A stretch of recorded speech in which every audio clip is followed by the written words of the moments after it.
People who do want Bob Ferguson to be governor, I would just ask them, like, does it not matter to you that he lies to you, that he deceives you, that he gaslights you? This segment is brought to you by Eastside Weight Loss Clinic. I'm down 37 pounds on the program, and I lost most of that in just 2 months. Do what I did and what so many other undivided viewers have done. Schedule your free 15-minute consultation today at eastsideweightlossclinic.com. Obviously, the governor's race is near and dear to my heart. I think that a Bob Ferguson governorship would put this state on the path of no return. We're already dangerously close to that point. He is a fourth term of the Inslee administration, and I think if he gets into office, it's going to be very hard to get him out. We don't have a limit on the number of terms you can serve as governor.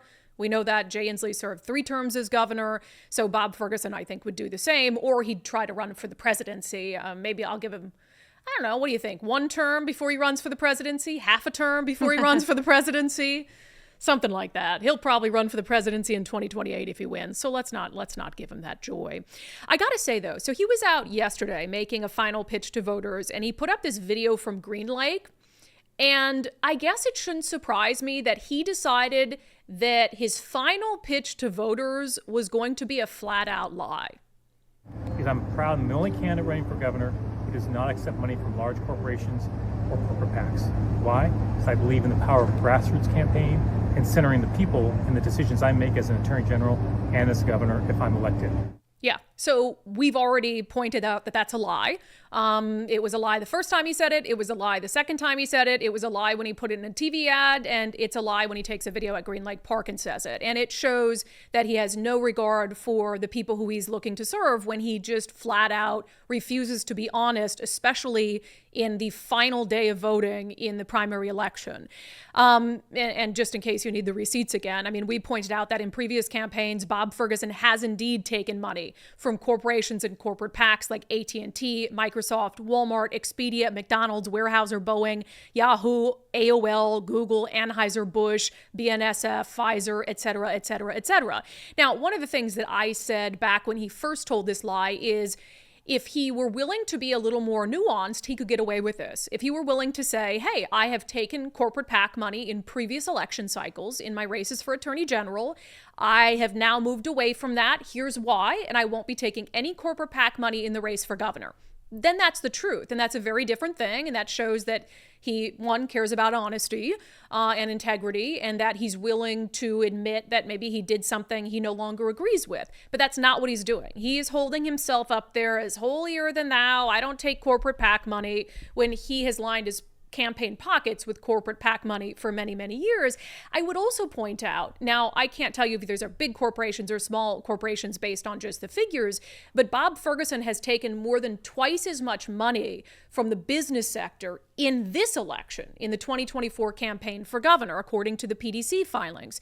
He has gotten $276,000 in donations from businesses, where Dave Reichert has gotten $132,000 in donations from businesses. So let's not act like he won't take money from businesses or corporations. That's just a lie. It says a lot about him that that's the lie he's going to tell in making a final pitch to voters.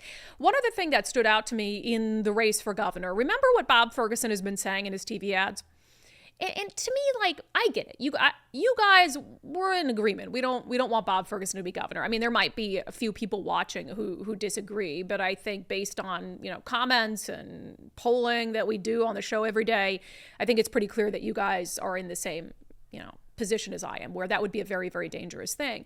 But for people who do want Bob Ferguson to be governor, I would just ask them, like, does it not matter to you that he lies to you, that he deceives you, that he gaslights you?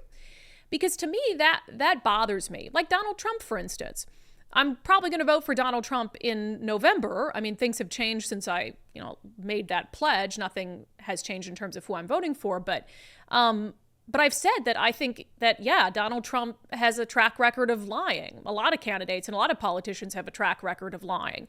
But the difference is, like, I'm willing to call him out when he lies. Might I still vote for him? Yeah, because he's, like, the only option. I'm not voting for Kamala Harris. But that doesn't mean that he gets a free pass from me on his lies. So I'd like to see more Democrats, even if they're going to end up voting for Bob Ferguson, to at least call him out for lying and deceiving. There was this article in the Seattle Times, and I just saw the headline, and I'm like, oh, this is a good article. Like, let's see what Bob Ferguson has to say for himself. The headline, "While governor candidates want to hire more police, but their plans differ." And in here, I really thought and hoped that the Seattle Times would really hold Bob Ferguson to task for all of a sudden claiming to care about police staffing. Like, he came out and had this ad where he's got a really stern face and he's like, "We're 50th in the nation for the number of police officers per capita. That's unacceptable, and I'll change it as governor." And what I pointed out is you can try to throw money at the problem, Bob Ferguson, but if officers and troopers don't want to work for you, then you're not going to be able to fix the problem. And they don't want to work for him. They do not want to work for him. So I really had hoped that the Seattle Times would use this article as an opportunity to really press Bob Ferguson on that ad and on all of a sudden acting like the public safety candidate after 12 years of just not genuinely caring about public safety as the state's chief law enforcer. So I was like, oh, good, like they're going to ask him things. And then I read this sentence: Ferguson declined to be interviewed for this story. I was like, how can you be the guy who's holding yourself up as the public safety candidate for governor, and the Seattle Times is doing a whole story on your public safety plan and you refuse to be interviewed? Like, that tells me that you want to talk about your public safety plan in your political ads on TV and on your campaign website, but you don't want to subject yourselves to questions that a journalist might have you. You know, and I like Jim Brunner at the Times, who wrote this story. I think he, you know, occasionally can be hard on candidates when he needs to be hard on candidates. But so I don't know the kind of questions he would have asked Bob Ferguson, but I think it's very telling that when his primary thing he's saying he's going to do is make the state more safe, he said that's the biggest issue is public safety, that in the final days of the campaign, he's not willing to sit in front of a reporter and answer questions about his public safety plan. Very telling.